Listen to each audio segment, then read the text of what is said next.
Hi, I'm Daniel Lucas, and welcome to Book 101 Radio. Book 101 is all about the books that I read for the last 40 years. And today I have my special guest. She is my feature author of the month of February, and other than Miss Bridget Cook-Burch. Welcome, Miss Bridget, on Book 101 Review. And can you please introduce more about yourself that I miss? Yeah, I'm excited to be on here, Daniel. You're always a wonder and a joy to be able to visit with. Thank So, you. yes, I am a New York Times and Wall Street Journal best-selling author, but my favorite thing is to help people to express their own stories, to really be able to get their words out on a page and to understand just how impactful that can be, to reflect upon the past and to create a better future. That's my favorite thing. Yes, and thank you so much for sharing your knowledge and wisdom to the world, Miss Bridget. My feature author of the month of February, New York Times and Wall Street Journal best-selling author, speaker, as well as a trainer. Thank you. So, Miss Bridget, achieving a bestseller on both New York Times and Wall Street list is a great fit. Did you have a distinct strategies for each list, or did one success organically fuel the other? Well, thank you for asking because it's not an easy thing to hit the New York Times bestsellers list. And the Wall Street Journal has different things going on now, but that was another one that was a difficult list in order to reach. And what really worked well in this case, it was with The Witness Wore Red with Rebecca Musser, Hmm. and had so much to do with the story. And it also had to do with the fact because, she was asked to be on several different major network television shows.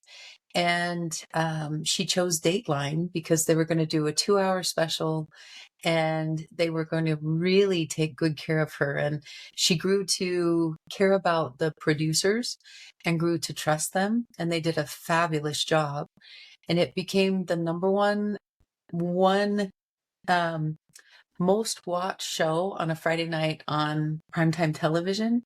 And then when they reintroduced that 2-hour special several months later, they usually didn't do reruns. It hit number one it on the number one watched special that particular weekend too, and it also hit the New York Times again.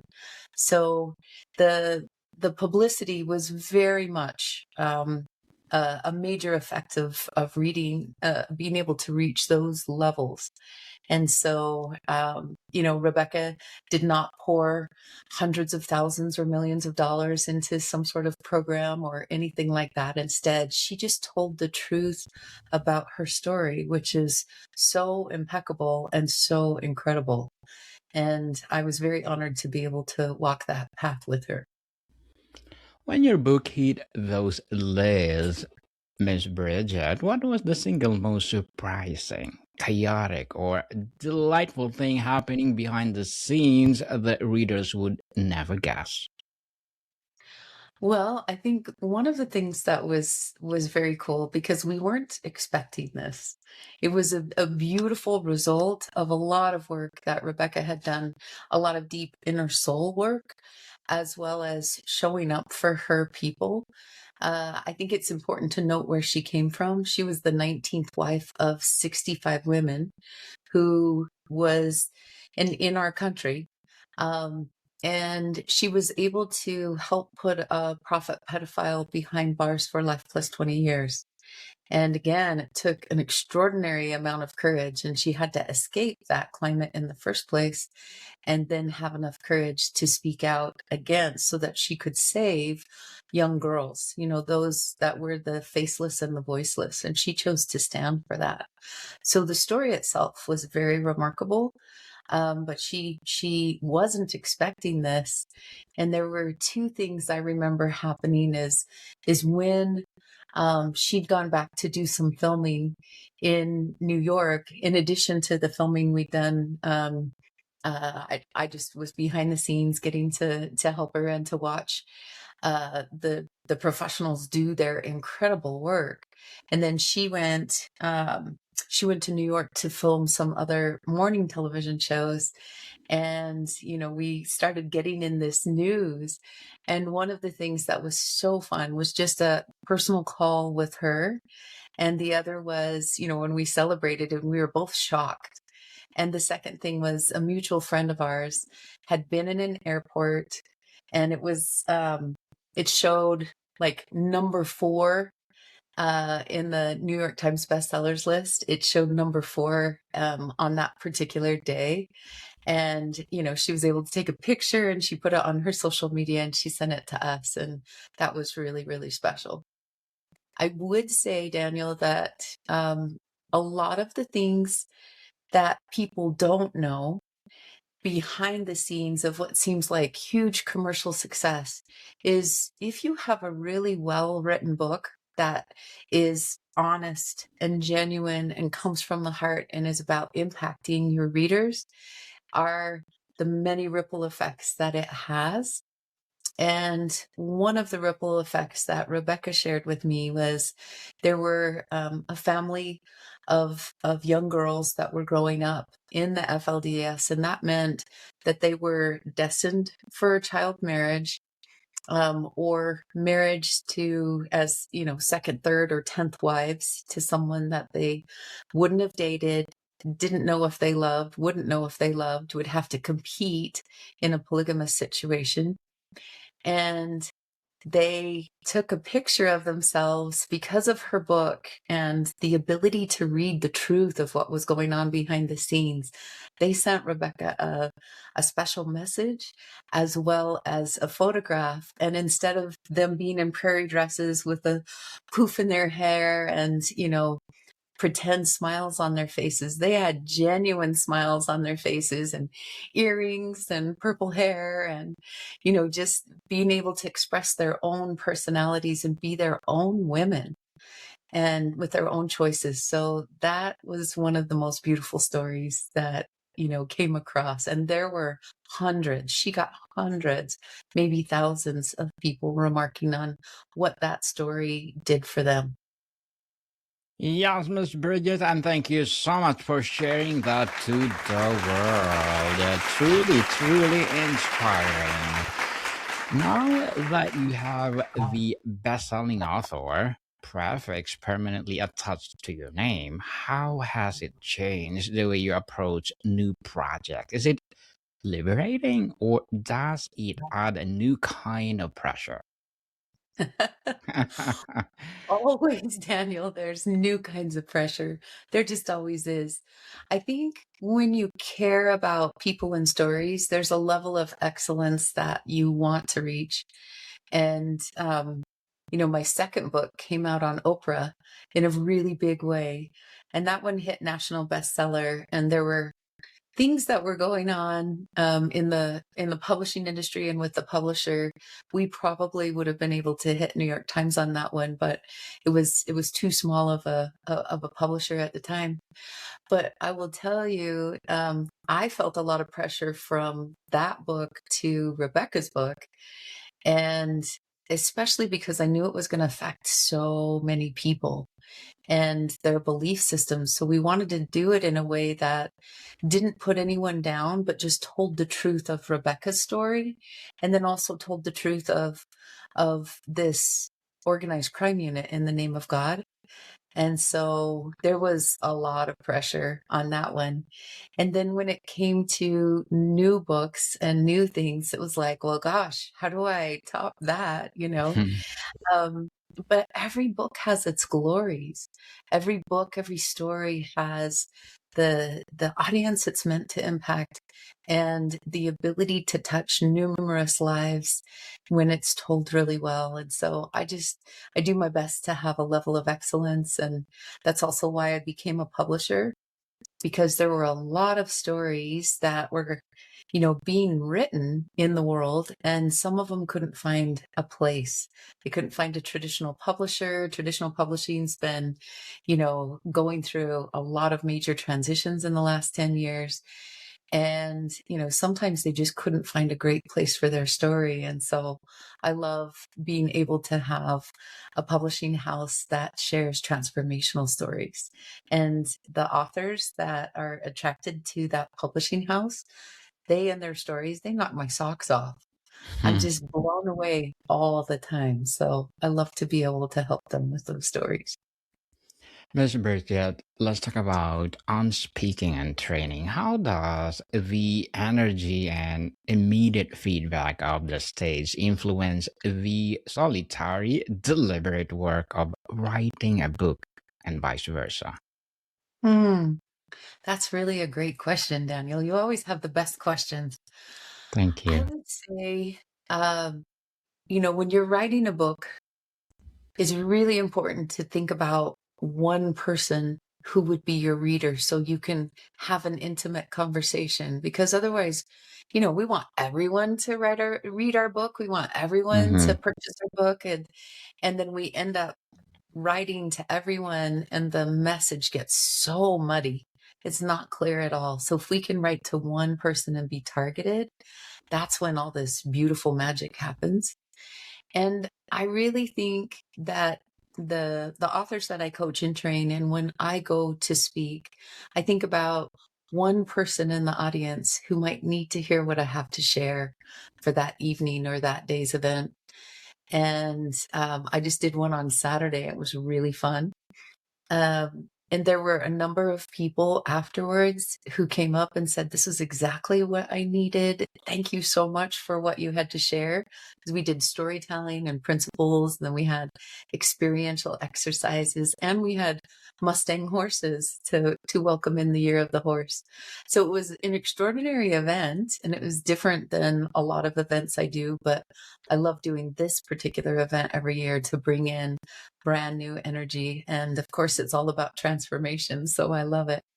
But Hmm. to your question, what's the difference? It is when you have an audience that's in a room, there's an energy to it. There's this combined audience, but um, everyone together makes up a certain, how shall I say this, like a collective energy. And you can look into the eyes of who you are speaking to, and you can tell if you're reaching them or not. Like, you can tell them if a joke just went totally flat, or yeah, or you can Hmm. see the tears in their eyes, or Hmm. the Kleenex is coming out when something really deeply affected them, and you're like, "Okay, I'm on track. Something's hitting home here." And so you can stay with that same vein of energy, and, bring up the room out of tears, but knowing that you're reaching someone. And so, for me, sometimes it's easier to speak to an audience than it is to write, just because my ego can get in the way when I'm writing. And then I go back to, who's this person that's hurting that I have a solution for? What are the things that keep them up at night, Daniel? What are their pains? What are their dreams? What are their greatest desires? Where do they feel stuck? Where can this book serve them? And it doesn't even matter what kind of book it is. It might entertain, it might inspire, but my biggest thing beyond motivation is that transformation. And so I like to think of that one particular reader, and how can I assist them to find answers inside of themselves that they might be able to find truth that transforms their lives. And so, yeah, for me, it's a bigger struggle. Miss Bridget, as a professional speaker, you've seen every kind of audience. What most common quiet mistake you see other thought leaders make when they take the stage? Well, one of the things, thank you. One of the You're things welcome. is when they first get on, a lot of times new speakers, They'll start with chit chat. They'll want to Yes. thank people and do those kinds of things when really the audience has a limited amount of attention, especially in today's society, and they just want to be drawn in right away. So Yes. they want to know who you are, what you're about, and they want to be compelled by story immediately. So I think that's one of the mistakes that I see people make. I think another one is to just tell them everything that they should do. And, they make the mistake of being preachy rather than engaging and being participatory, asking them questions to think about in their own lives.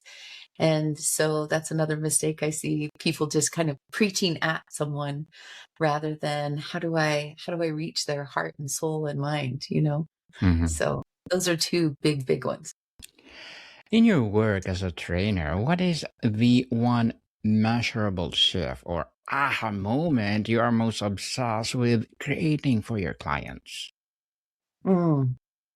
For my clients as a trainer, I think it is that moment when I'm telling a story and then tying it to a principle Mm. that all of a sudden their eyes get wide and you see that even though the story is about someone else and they think at first the principle is likely about someone else, all of a sudden you see them go, oh, because they Mhm. realize there's some correlation to something that's going on in their own lives and they just get their own big aha. That's my Mm. favorite part. Definitely. So, from the content to change, Miss Bridget, your book provides the what. Your speaking and training provide the how. How do you bridge that gap to ensure people don't just consume your idea, but actually implement them? Well, I have different ways of doing that because, when I ghostwrite or co-author, I write stories meant to reach specific audiences.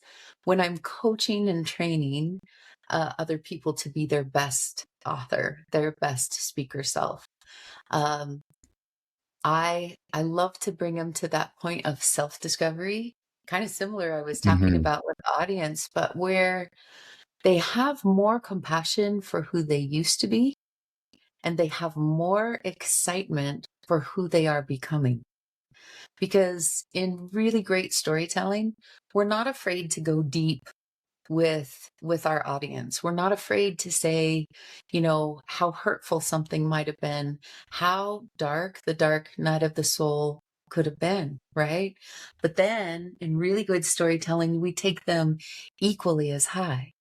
And Mhm. that means that it doesn't mean that you pretend something that's not real or aggrandize something. It's giving credit where it's due in terms of your rise as an author. So here's where your dark night of the soul was, but how did you get out of that dark night? Where was it that you chose to get out of the dark cave anyway?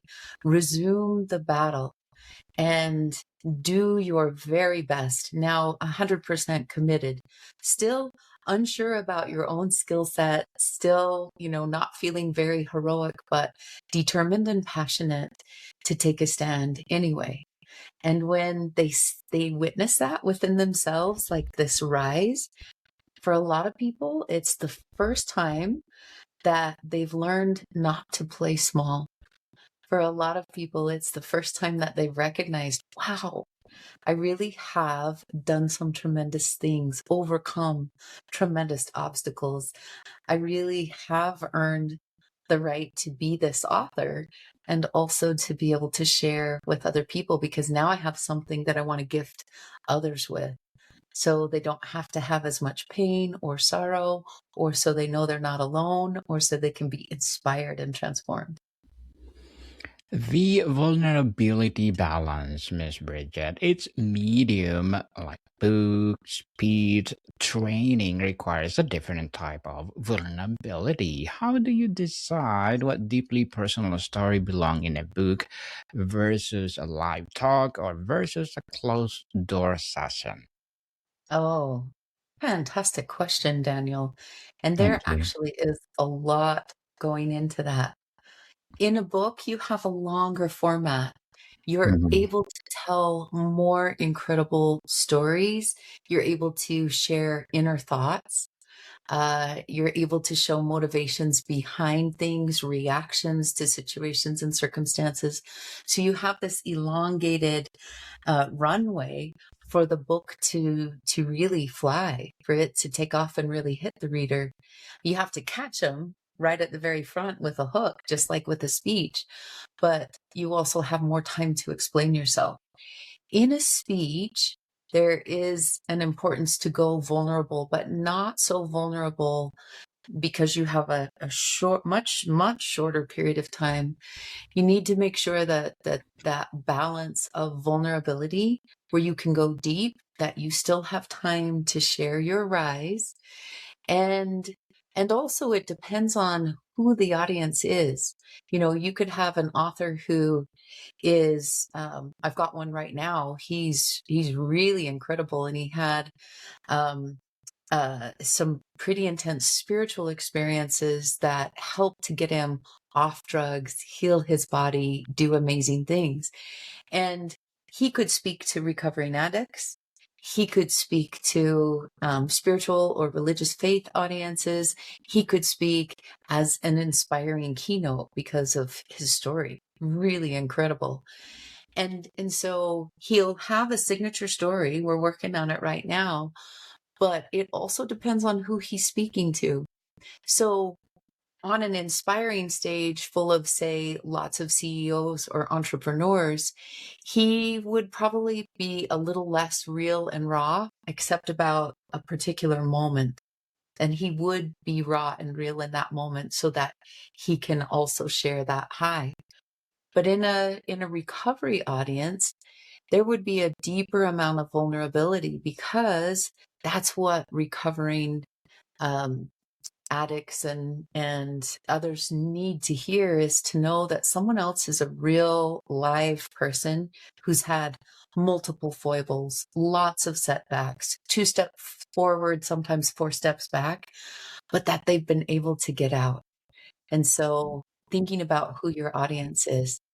And sometimes there are things, Daniel, not meant for a book and Mhm. not meant for a stage, but behind closed doors can change someone's life. Sometimes there's personal experiences or details. There's often things that might involve another person that in your book, you just simply would not mention them or not throw another person under the bus. But in a private setting, you might say, this is what I was facing. And this is how hard it was for me. So I understand where you're coming from. And these are some of the lessons that I learned.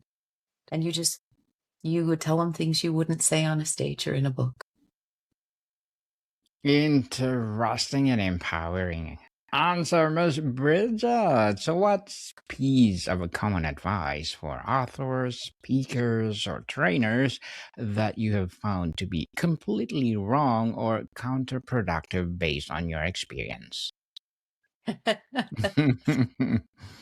Oh, there's quite a bit, just because we're all human and make mistakes. I think there's more good advice out there than bad advice. I will say this, with the adoption of AI, there's a lot of people who are saying, just let AI write your book. Mhm. And I think that is the most faulty piece of advice that's out there. I feel like AI is getting better and better, and it has some remarkable qualities and wonderful things, but it can never fully capture your heart and soul and your own unique author's voice. And so, there's an old saying that people joke about, like, write drunk and edit sober. And I don't write drunk, but but I would not use AI to write your story.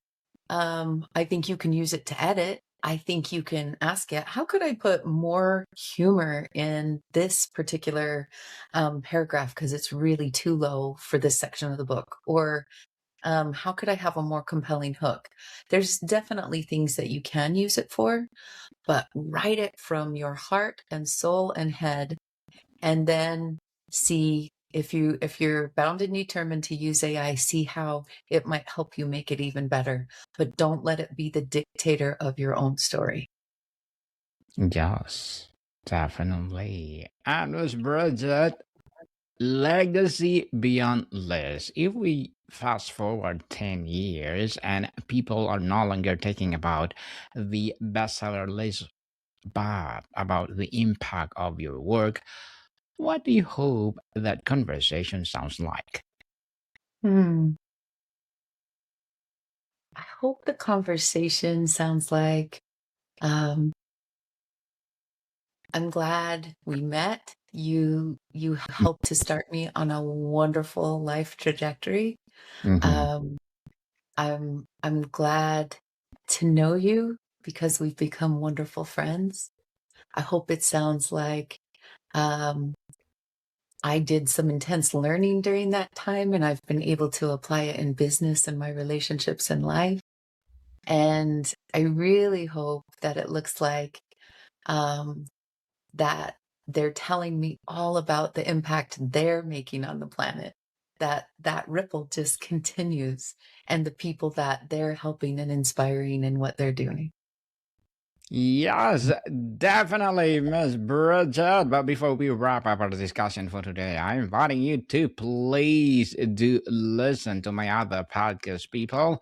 My other podcast, because my abstract essay is already in fifth season, abstract poetry in its third season, my book 101 review sixth season this year, comedy 101 third season, my food 101 in sixth season as well, geography 101 love letters, movie 101 review, music 101 our fourth season, science 101, sex 101 in third season, and my baby podcast, trivia 101, mental health 101, law 101, entrepreneurship 101, and of course, motivation 101. Now, please listen to them wherever you listen your podcast. So, Miss Bridget, with these monumental achievements unlocked, how do you personally define success for your next big project?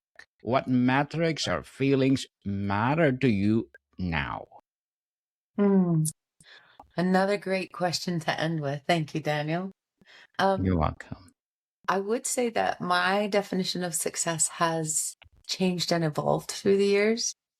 Now I look equally at personal growth and development and self mastery that the author is learning at the same time as the incredible opportunities and the doors that are opening for them as an author. And I like to see that both of those things are taking place. Miss Bridget, thank you so much for sharing your knowledge and wisdom to the world. People, my feature author the month of February, New York Times and Wall Street Journal best-selling author, speaker, trainer. And thank you so much for, well, empowering answer, Miss Bridget. So can you please invite our listeners to support your books, your advocacy, your business, or whatever projects that you're doing right now? Well, thank you. If you want to connect, you can go to yourinspiredstory.com and just check out the books that I have written and that are being published. And if you have your own story, I invite you to go to the Inspired Writers Retreat. We do them twice a year, small groups, and I get to find out more about you and your story. Yes, people, let's support Miss Bridget Cook-Burch, because if you support her, for sure, more and more empowering advocacy to rise, more and more empowering books, for sure, will publish. So, Miss Bridget, thank you so much for your time. Mhm. Thank you, Daniel. It was extraordinary as always. Thank you. And I have one more question. Sorry. I have one more question, Miss Bridget.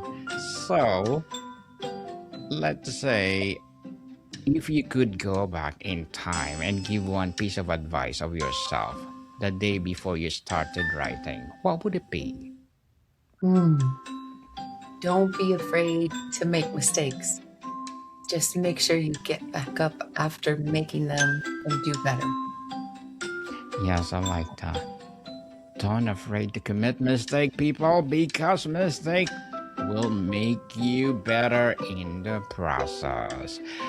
Miss Bridget, would you be my guest to all my podcasts? Please do come over and over and over and let's talk about things that under the sun. Let's empower people all over the world through your knowledge and wisdom. Again, thank you so much for your time. Thank you. Take good care, Daniel. Podcast people, see you soon.